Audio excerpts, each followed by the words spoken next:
Chapter 20. And David fled from Naioth in Ramah, and came and said before Jonathan, What have I done? What is mine iniquity? And what is my sin before thy father, that he seeketh my life? And he said unto him, God forbid, thou shalt not die. Behold, my father will do nothing, either great or small, but that he will show it me. And why should my father hide this thing from me? It is not so. And David sware moreover, and said, Thy father certainly knoweth that I have found grace in thine eyes. And he saith, Let not Jonathan know this, lest he be grieved. But truly, as the Lord liveth, and as thy soul liveth, there is but a step between me and death. Then said Jonathan unto David, Whatsoever thy soul desireth, I will even do it for thee. And David said unto Jonathan, Behold, tomorrow is the new moon, and I should not fail to sit with the king at meat. But let me go, that I may hide myself in the field unto the third day at even. If thy father at all miss me, then say, David earnestly asked leave of me, that he might run to Bethlehem his city, for there is a yearly sacrifice there for all the family. If he say thus, It is well, thy servant shall have peace. But if he be very wroth, then be sure that evil is determined by him. Therefore thou shalt deal kindly with thy servant, for thou hast brought thy servant into a covenant of the Lord with thee. Notwithstanding, if there be in me iniquity, slay me thyself. For why shouldest thou bring me to thy father? And Jonathan said, Far be it from thee. For if I knew certainly that evil were determined by my father to come upon thee, then would not I tell it thee? Then said David to Jonathan, Who shall tell me? Or what if thy father answer thee roughly? And Jonathan said unto David, Come, and let us go out into the field. And they went out both of them into the field.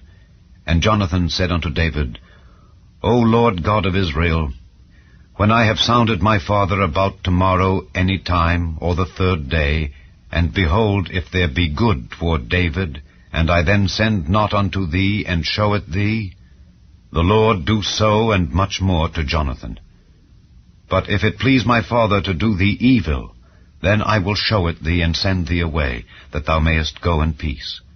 And the Lord be with thee, as he hath been with my father. And thou shalt not only, while yet I live, show me the kindness of the Lord, that I die not, but also thou shalt not cut off thy kindness from my house forever.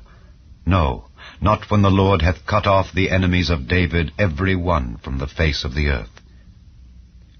So Jonathan made a covenant with the house of David, saying, Let the Lord even require it at the hand of David's enemies. And Jonathan caused David to swear again, because he loved him, for he loved him as he loved his own soul. Then Jonathan said to David, Tomorrow is the new moon, and thou shalt be missed, because thy seat will be empty. And when thou hast stayed 3 days, then thou shalt go down quickly, and come to the place where thou didst hide thyself when the business was in hand, and shalt remain by the stone Ezel. And I will shoot 3 arrows on the side thereof, as though I shot at a mark. And behold, I will send a lad, saying, Go find out the arrows. If I expressly say unto the lad, Behold, the arrows are on this side of thee, take them, then come thou, for there is peace to thee, and no hurt, as the Lord liveth.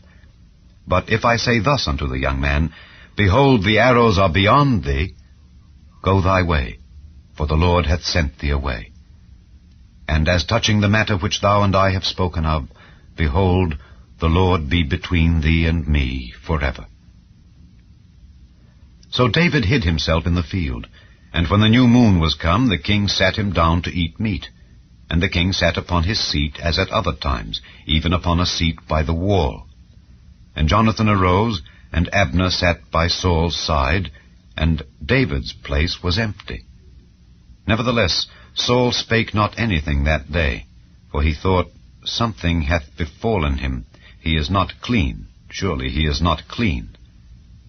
And it came to pass on the morrow, which was the 2nd day of the month, that David's place was empty. And Saul said unto Jonathan his son, Wherefore cometh not the son of Jesse to meat, neither yesterday nor today? And Jonathan answered Saul, David earnestly asked leave of me to go to Bethlehem, and he said, Let me go, I pray thee, for our family hath a sacrifice in the city, and my brother he hath commanded me to be there. And now, if I have found favor in thine eyes, let me get away, I pray thee, and see my brethren. Therefore he cometh not unto the king's table. Then Saul's anger was kindled against Jonathan, and he said unto him, Thou son of the perverse rebellious woman, do not I know that thou hast chosen the son of Jesse to thine own confusion, and unto the confusion of thy mother's nakedness? For as long as the son of Jesse liveth upon the ground, thou shalt not be established, nor thy kingdom. Wherefore now send and fetch him unto me, for he shall surely die. And Jonathan answered Saul his father, and said unto him, Wherefore shall he be slain? What hath he done? And Saul cast a javelin at him to smite him, whereby Jonathan knew that it was determined of his father to slay David. So Jonathan arose from the table in fierce anger, and did eat no meat the 2nd day of the month, for he was grieved for David, because his father had done him shame. And it came to pass in the morning that Jonathan went out into the field at the time appointed with David, and a little lad with him. And he said unto his lad, Run, find out now the arrows which I shoot. And as the lad ran, he shot an arrow beyond him. And when the lad was come to the place of the arrow which Jonathan had shot, Jonathan cried after the lad, and said, Is not the arrow beyond thee?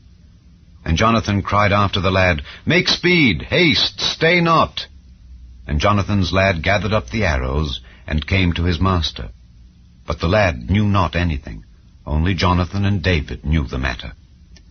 And Jonathan gave his artillery unto his lad, and said unto him, Go, carry them to the city. And as soon as the lad was gone, David arose out of a place toward the south, and fell on his face to the ground, and bowed himself 3 times. And they kissed one another, and wept one with another, until David exceeded.